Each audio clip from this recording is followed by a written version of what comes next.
इस वक्त हमारे साथ खास मेहमान हैं और ये खास मेहमान ऐसे हैं जिन्होंने एक मिशन लिया है कि किस तरह से ट्रैक एंड फील्ड को ज़्यादा से ज़्यादा यूथ तक लेके जाने के लिए। और एक यूनिक तरीका है इनका, मन वर्सेस बर्पीस।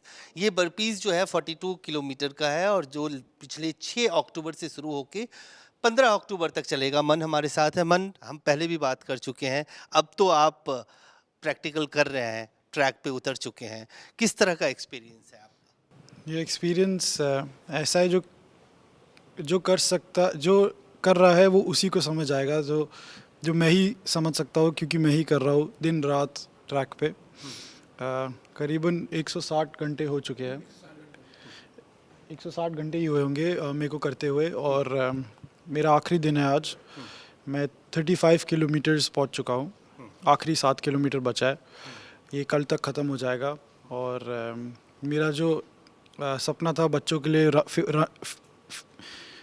फंड्स रेस करने का, वो भी चालू है। हमने काफ़ी फंड्स रेस करे हैं इसके थ्रू, जितना मैं कर सकता था मेरी सोशल मीडिया प्रेजेंस के थ्रू, मेरी टीम के थ्रू। तो अभी तक का किस तरह का रूटीन रहा जब आपने स्टार्ट किया? क्योंकि जब पहले हमने बात की थी तो आपने एक अपने लिए बेंचमार्क सेट किया था कि ऐसे करना है। अब आप ट्रैक पे हैं, किस तरह से पहले दिन से और अभी तक का एक्सपीरियंस रहा और हर दिन आपका रूटीन किस तरह का रहता है? मेरा रूटीन यहाँ पर सिंपल है। मैं अभी आप लोग के सामने कुछ देर में स्टार्ट करूँगा। 1 किलोमीटर कवर करूँगा। 1 किलोमीटर करने में एक एवरेज इंसान को लगभग 2 घंटा लगता है। उसके बाद मैं उतने ही घंटे रेस्ट लेता हूँ, फिर वापस करता हूँ, फिर रेस्ट लेता हूँ, फिर वापस करता हूँ। ऐसे नॉन स्टॉप चालू रहता है। तो ये कहते हैं कि बहुत टफ है ये बर्पीज़ करना, क्योंकि नॉर्मल ट्रैक एंड फील्ड जिस तरह से है उसके मुकाबले ये बर्पीज़ करना आपके लिए, आपकी बॉडी के लिए, किस तरह से आप अपनी बॉडी को तैयार करते हैं? ये फिज़िकली तो बिल्कुल टफ़ है, पर उससे ऊपर ज़्यादा ही मेंटली टफ़ है। ऑलमोस्ट इम्पॉसिबल ही कहूँगा मैं इस चीज़ को। अभी जो मैं 1 किलोमीटर करूँगा, इसके बाद मेरा 90th लैप होगा, 90 लैप। एक ही ट्रैक के चक्कर 90 बार काटना, आप सोच सकते हैं दिमाग के लिए कितना ही मुश्किल होगा। बट ये हम सब कर रहे हैं, और हम एक बड़े कॉज के लिए कर रहे हैं और एक बड़े मीनिंग के लिए कर रहे हैं, क्योंकि मैंने भी अपने मन में एक गोल ठाना है और मैं ये करके ही रहूँगा। मैंने आपने एक गोल, एक टारगेट, एक नोबल कॉज लिया है जिसके लिए आप ये कर रहे हैं। वो कॉज क्या है? किस तरह से आप बच्चों को किस तरह से मदद करें? तो मैं ये मानता हूँ कि मैं ये सब इसलिए कर पा रहा हूँ क्योंकि मेरे पास वो करेक्ट मीन्स है, मेरे पास वो प्रिविलेज है करने का, सपना देखने का। मैं अपनी आवाज़ यूज़ कर सकता हूँ, दूसरों के साथ सबको मिलवा के ऐसा कुछ सेटअप करवा सकता हूँ। ये सबके पास नहीं होता। मेरा सपना यही है कि मैं इन चीज़ों के द्वारा दूसरों बच्चों को ये दिखा पाऊँ कि वो भी कर सकते हैं, कि कोई भी कुछ भी कर सकता है। कभी कभी किसी को स्टार्ट करने के लिए हल्का सा पुश चाहिए होता है।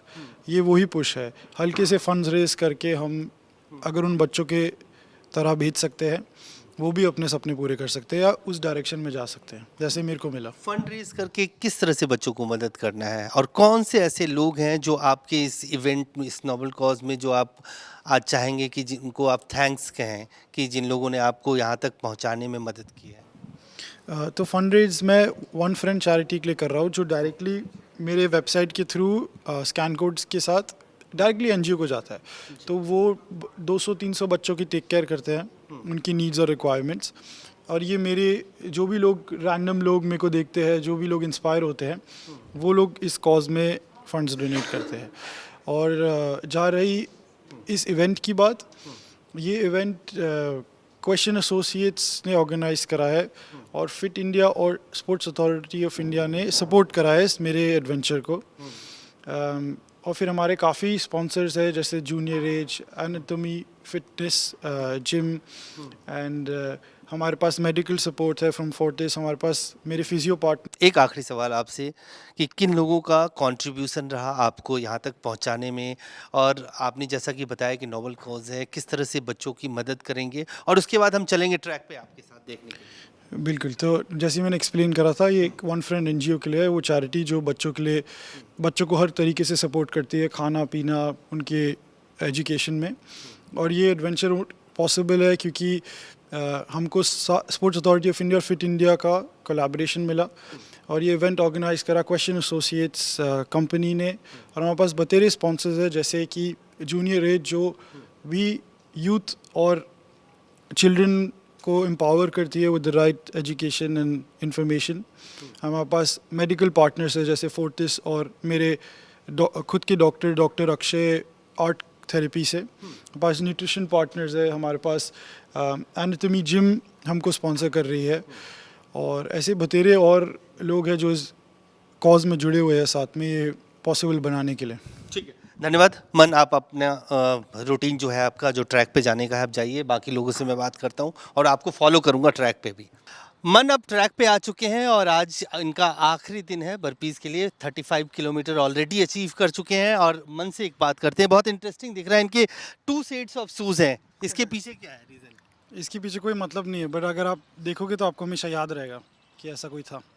सिर्फ इसलिए कि लोगों को याद रहे, इसलिए आपने 2 कलर्स रखे हैं सेट्स? और इसलिए भी क्योंकि मैं बचपन से कर रहा हूँ, बट हाँ लोगों को याद रहता है। अच्छा, आज आखिरी दिन है, आप ट्रैक पे आ चुके हैं। जो आपने अपने लिए टारगेट अचीव करने के लिए जो बेंचमार्क सेट किया है और जो वर्ल्ड रिकॉर्ड आप बनाना चाहते हैं, पूरी तरह से कॉन्फिडेंट हैं कि आज देर शाम होते होते आप वहाँ तक पहुँच जाएंगे? शाम नहीं, कल सुबह तक। कल सुबह 40 हो जाएगा, कल शाम तक 42 ख़त्म।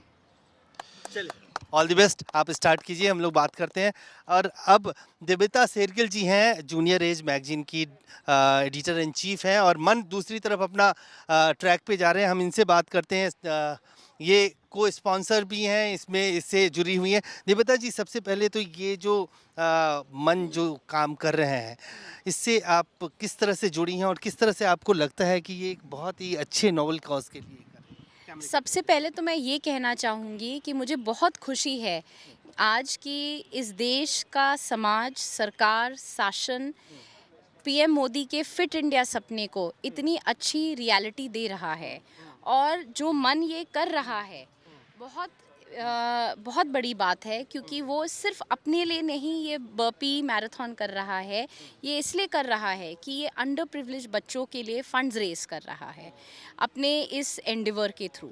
और जूनियर एज इससे मेनली इसलिए जुड़ा है कि जो मन का मैसेज है इस देश के बच्चों के लिए वो बहुत बड़ा है। वो मैसेज यही नहीं है कि अगर आप कुछ सोचो आप उसको हासिल कर सकते हो, एवरीथिंग इज़ पॉसिबल। वो ये भी है कि अपनी खुशी के लिए तो सब सोचते हैं, पर किसी और के लिए सोचना करना बहुत बड़ी बात है। और ये मैसेज मैं देश के हर बच्चे को पहुंचाना चाहती हूँ अपने न्यूज़पेपर के थ्रू। और मुझे पूरा यकीन है कि इस मन की स्टोरी सुन के, मन के इस अचीवमेंट के बारे में पढ़ के हर बच्चा प्रेरित होगा कि एक हेल्दी लाइफस्टाइल जीने का, बाहर जाके खेलने का। हम सब जानते हैं एज पेरेंट्स, एज एजुकेटर्स, कि आजकल के बच्चे ज़्यादातर डिवाइसेस, टीवी, वीडियो गेम्स में रहते हैं। और यूनिसेफ ने भी कहा है, लैंसेट ने भी कहा है, पीएम मोदी ने भी कहा है कि इस देश में ओबेसिटी बढ़ती जा रही है। इस देश के बच्चे फिट नहीं हैं, वो खेल नहीं रहे हैं। तो इस देश के बच्चों को बाहर जाके खेलना चाहिए। मन से वो ये इस बात के लिए इंस्पायर होंगे। और जैसे कि आप जानते हैं कि बर्पी जंप्स एक लोग जिम में ज़रूर करते हैं, पर बर्पी एक रिकग्नाइज स्पोर्ट नहीं है। और इससे जो मन कर रहा है, इससे एक ये भी बात बाहर आती है कि हम अपना भी कोई स्पोर्ट क्रिएट कर सकते हैं, हम कुछ खेल सकते हैं, कर सकते हैं। और जूनियर एज का यही मकसद है कि ये मैसेज हर बच्चे को पहुँचाए। देविता जी, बातचीत जारी रखेंगे। इस बीच अपने कैमरामैन को कहूँगा कि एक बार मन की तरफ दिखाएं। मन ट्रैक पे हैं और किस तरह से ये बर्पीज़ ये कर रहे हैं, ये भी जानना ज़रूरी है कि किस तरह से पिछले लगातार 1 हफ्ते का वक्त हो चुका है। मन लगातार इसे रोज़ कर रहे हैं और बिना रुके हुए कर रहे हैं। और खुद जो वर्ल्ड बुक रिकॉर्डर्स हैं वो इसको देख रहे हैं और बहुत ही स्ट्रिक्ट इसके लिए नियम रखा है इन्होंने। और इस तरह से करना, आप देख सकते हैं कि पूरा बॉडी स्ट्रेच करना पड़ता है, फिर जंप करना पड़ता है। तो ये अपने आप में बहुत ही टफ है और लगातार मन के साथ पूरी टीम है जो उनका ध्यान रख रही है। फिर से एक बार मैं अपने कैमरामैन को कहूँगा, इस विजुअल के साथ साथ आप देख सकते हैं कि किस तरह से गर्मी भी बहुत ज़्यादा है और लगातार मन इसको कर रहा है और उसकी पूरी टीम उसके साथ है। और ये भी देखा जा रहा है कि एक टाइम लिमिट में इसे पूरा करना है, ये लैब पूरा करना है, और वो जो नियम है, जो वर्ल्ड बुक रिकॉर्ड के नियम है, उसके ऊपर भी चर्चा करेंगे। उसकी उनके भी रिप्रेजेंटेटिव यहाँ पे हैं। लेकिन एक बार फिर कैमरामैन को कहूँगा इधर आए, वो फिरोज इधर एक बार आए, दिव्यता जी से बात करेंगे। दिव्यता जी, कैसे ये आपके मन में आया या आपकी पूरी टीम के मन में आया कि इससे जुड़ना है? क्योंकि ये एक सोसाइटी को एक मैसेज जाएगा, बच्चों को मैसेज जाएगा। जो बच्चे आजकल मोबाइल से बाहर नहीं निकल रहे हैं, वो फिर किस तरह से इसको करेंगे? मैं ये कहना चाहूँगी कि इस देश में ज़्यादातर जो चर्चा स्पोर्ट्स की होती है वो हम करते हैं क्रिकेट की, हॉकी की, थोड़ी बहुत टेनिस, अब एथलेटिक्स, पैरा एथलीट्स को भी बहुत फोकस मिल रहा है, जो बहुत अच्छी बात है। पर एक जो सबसे बड़ी बात है, बच्चों को पता होना चाहिए कि हर किसी में एक खिलाड़ी है। आप बाहर निकल के खेलिए, कुछ करिए। आपको जो भी करना है अपनी फिटनेस के लिए, वो एक रिकग्नाइज स्पोर्ट होना ज़रूरी नहीं है। और सबसे बड़ी बात, एक तो यहाँ पे मन की फिजिकल फिटनेस और इंड्योरेंस की तो है ही है, पर मेंटल स्ट्रेंथ, जो ये बर्पीज मन कर रहा है कॉन्टिन्यूसली, एक ये मोनोटनस टास्क है जो रेपिटेशन में करा जा रहा है। आजकल के बच्चे 5 मिनट में बोर हो जाते मेंटल हैं। स्ट्रेंथ बहुत जरूरी है, फिजिकल स्ट्रेंथ के साथ साथ। हाँ, मेंटल स्ट्रेंथ बहुत ज़रूरी है, और ये मैसेज मैं हर बच्चों को देना चाहती हूँ कि आप फिज़िकली स्ट्रॉन्ग तो बनिए ही बनिए, हेल्दी हैबिट्स, अच्छा खाना, स्पोर्ट्स, बाहर खेलना, पर साथ में मेंटल स्ट्रेंथ, मेंटल इंड्योरेंस। और उससे भी एक बहुत बड़ी बात है कि आजकल हम सब अपने बारे में सोचते हैं, पर मन इसके साथ अंडर प्रिविलेज बच्चों के लिए फंड्स रेज कर रहा है, जो एक बहुत बड़ी बात है। यहाँ पे ये भी बहुत जानना है, ज़रूरी है बच्चों के लिए, कि हम किसी और के लिए भी कुछ कर सकते हैं। साइमल्टेनियसली हम अपने लिए भी कर रहे हैं, अपना रिकॉर्ड बना रहे हैं, पर हम साथ में किसी और के लिए भी सोच रहे हैं। और मन उन बच्चों के लिए सोच रहा है जिनके पास प्रिविलेज ही नहीं है सपने देखने का।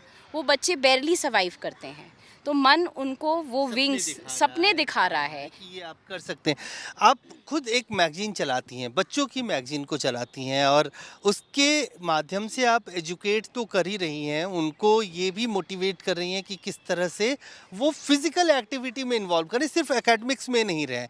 इस तरह की एक्टिविटी, और आने वाले वक्त में कुछ और जूनियर एज मैगजीन, आप एडिटर इन चीफ हैं, किस तरह से आप करने जा रही हैं, कुछ इसके बारे में? मैं उससे पहले एक ये बात ज़रूर कहना चाहूँगी कि जो जूनियर एज मैगज़ीन है, हमारा जो मेन एम है बच्चों को क्रिटिकल थिंकर्स बनाना, उनको बताना कि सोसाइटी में आज क्या क्या इश्यूज़ हैं, क्या क्या प्रॉब्लम्स हैं, फैक्चुअली हम उनको बताते हैं और उनको पुश करते हैं कि आप सोचो उनके बारे में, आप अपने सॉल्यूशंस निकालो, क्योंकि आज के बच्चे कल के लीडर्स हैं, तो उनको सारी प्रॉब्लम सॉल्व करनी है, इसलिए उनके लिए ये क्रिटिकल थिंकिंग बहुत ज़रूरी है।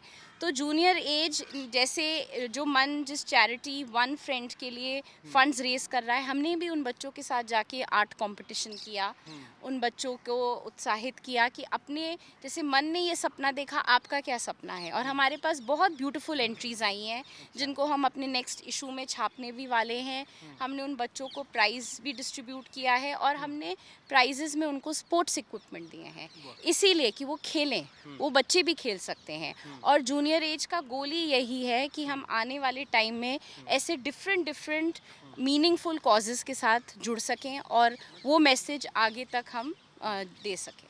एक आखिरी सवाल आपसे चलते चलते, चूंकि ट्रैक पे मन भी है, क्या लगता है, जो मन ने एक बेंचमार्क सेट किया है कि वर्ल्ड रिकॉर्ड बनाना है, अचीव तो लगभग आप हो ही कर ही लिया है, इसके बाद क्या ये जो एक है बर्पीज़ का, इसमें हालांकि ये ऐसा गेम नहीं है जिसको लोग परस्यू करते हैं, लेकिन फिर भी क्या लगता है कि इसको और मोटिवेशन मिलेगा? बिल्कुल, देखिए बर्पीज़, अगर आपकी, जैसे आपने कैमरामैन ने कवर किया कि बर्पीज़ एक सिंपल जंप है जो जिसके लिए आपको कोई इक्विपमेंट नहीं चाहिए, आपको बाहर ट्रैक पे भी ज़रूरी नहीं है, ये आप अपने घर में, पार्क में, कहीं भी कर सकते हैं।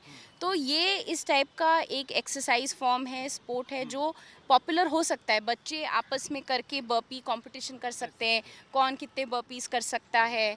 ये एक, मतलब इस टाइप से जो मन का एक और ये मैसेज है जो जूनियर एज हर बच्चे तक पहुंचाना चाहता है कि आपको कोई फैंसी इक्विपमेंट और ज़्यादा चीज़ों की ज़रूरत नहीं है फिट रहने के लिए और खेलने के लिए। तो ये मुझे लगता है बर्पी ज़रूर पॉपुलर होगी। एक सवाल मेरे मन में आया, चलते चलते आपसे पूछता हूँ। पंजाब में जो स्पोर्ट्स के लिए बहुत माना जाता है, चाहे वो हॉकी हो या मिल्खा सिंह या ट्रैक पे हो, इस तरह की एक्टिविटीज़, इस तरह का स्पोर्ट्स अगर पंजाब में बहुत ज़्यादा पॉपुलर है, रूरल एरियाज़ में ख़ास तौर से, वहाँ पे भी आपको लगता है कि बच्चे निकल के आएंगे, मन से इंस्पायर्ड होंगे और करेंगे फिजिकल एक्टिविटी, फिर से ट्रैक एंड फील्ड में पंजाब बिल्कुल, पंजाब के तो ट्रेडिशन में ही स्पोर्ट्स है, इतना रूरल स्पोर्ट्स हैं पंजाब में, तो ये बर्पी जैसी चीज़ क्यों नहीं वहाँ पॉपुलर होगी। और मुझे लगता है कि पंजाब के बच्चे ये देखेंगे और उनको तो बिल्कुल टाइम नहीं लगेगा ये बर्पीज़ मास्टर करने में। थैंक यू दिव्यता जी। तो दिव्यता जी जूनियर एज मैगजीन की एडिटर इन चीफ और लगातार मन को सपोर्ट कर रही हैं।